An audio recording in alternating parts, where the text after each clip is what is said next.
प्रवर्तन निदेशालय ने छत्तीसगढ़ में अवैध कोयला लेवी वसूली घोटाले में 17.48 करोड़ रुपए मूल्य की 51 अचल संपत्तियों को कुर्क किया है।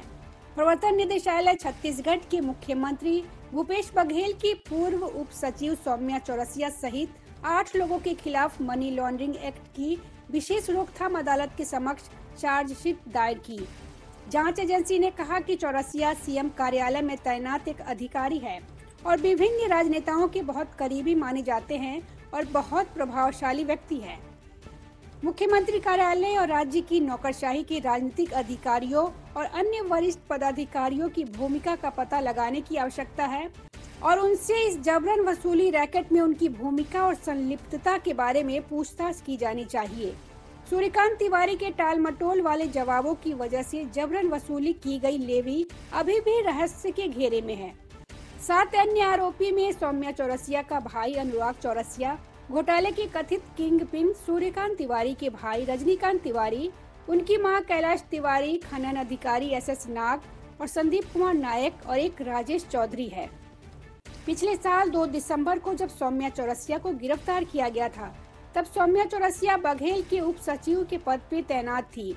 उसे पीएमएलए अदालत में पेश किया गया और उसे 14 दिसंबर को न्यायिक हिरासत में भेज दिया गया था। पिछले अक्टूबर में ईडी ने 3 लोगों को गिरफ्तार किया था।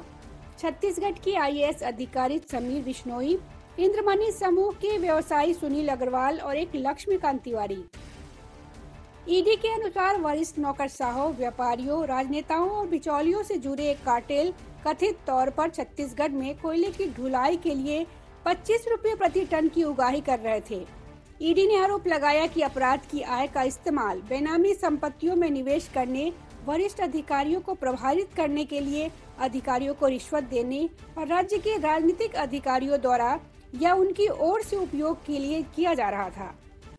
12 जनवरी को ईडी ने छत्तीसगढ़ में 16 ठिकानों पर छापेमारी की थी। पिछले साल 9 दिसंबर को आईएएस अधिकारी समीर बिश्नोई, कोयला व्यापारी सूर्यकांत तिवारी, उनके चाचा लक्ष्मीकांत तिवारी और व्यवसायी सुनील अग्रवाल को आरोपी बनाने के बाद इस मामले में यह दूसरा आरोप पत्र दाखिल किया है।